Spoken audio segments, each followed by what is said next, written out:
Ustaz, perbuatan bid'ah adalah sesuatu yang tidak ada contohnya dari Rasulullah SAW dalam soal ibadah. Kalau soal dunia, tradisi dan sebagainya, apakah boleh? Pertama begini, teman-teman sekalian, tolong lengkapi kalimatnya ya. Tidak setiap yang tidak ada contoh dari Rasul itu disebut bid'ah. Hati-hati. Ya harus tuntas penjelasannya, jangan memberikan celah ya. Ingat, yang disebut bid'ah itu sesuatu yang tidak ada ketentuannya dari Rasul.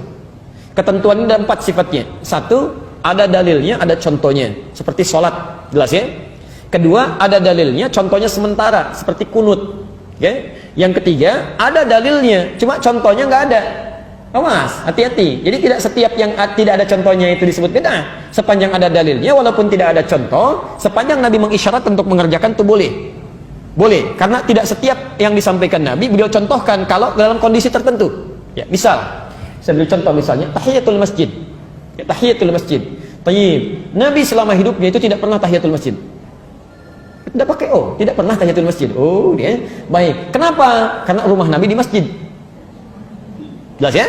Rumah Nabi di masjid. Wa baiti huna, dan rumahku di sini kata Nabi. Karena itu beliau selalu sholat di dalam rumahnya, begitu iqamat baru keluar jadi imam. Jelas ya? Tapi Nabi katakan pada Sulaik al-Qatafani ketika beliau masuk ke Masjid An-Nabawi ya, dalam keadaan dia bisa salat terlebih dahulu, kemudian dia langsung duduk. Maka kata Nabi dikatakan, "Idza dakhala ahadukum al-masjid fala yajlis hatta yusalli rak'atain." Kalau Anda masuk ke masjid dalam suasana yang santai, tenang, ingin i'tikaf duduk, maka jangan langsung duduk kecuali salat 2 rakaat terlebih dahulu. Jelas sampai sini?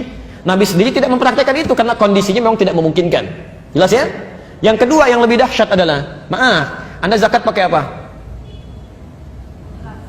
Beras, kan? Uang. Nabi nggak pernah zakat pakai beras. Silakan tunjukkan pada saya. Satu hadis saja yang menunjukkan Nabi pernah zakat pakai beras. Jangankan hadis sahih, di hadis palsu pun nggak akan ada. Anda cari sampai kiamat kurang 2 hari nggak akan ditemukan. Ya, sehari lagi buat berpikir kita untuk apa nyari gitu kan?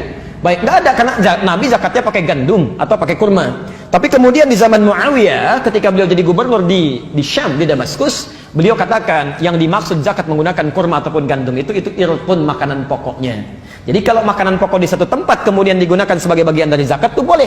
Ya sepanjang itu bagian dari makanan pokok. Makanan pokok kita apa? Itu makanan ibu. Ya, makanan saya itu nasi.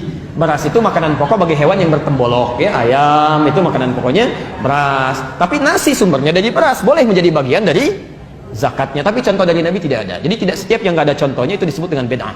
Jelas ya? Kecuali yang keempat, tidak ada dalil, tidak ada contoh. Kemudian dikerjakan itu yang bermasalah. Salat, saya tutup sampai sini karena waktu kita akan masuk adzan asar. Salat takbir sampai bersedekat. An-Nasai nomor hadis 886 sampai 889. Nabi katakan angkat sejajar dengan bahu, Al-Bukhari 715, angkat sejajar dengan daun telinga, An-Nasai 1101, kemudian langsung letakkan telapak tangan yang kanan di punggung yang kiri, letakkan di dada. Ya, taib, bahasanya langsung. Contohnya jelas, dalilnya jelas. Anda melakukan kegiatan misal diangkat, tiba-tiba nggak enak kiri dulu, mungkin enaknya kanan dulu, masukkan kanan, angkat tutup begini. Itu yang tidak ada dalilnya, tidak ada contohnya. Jelas ya?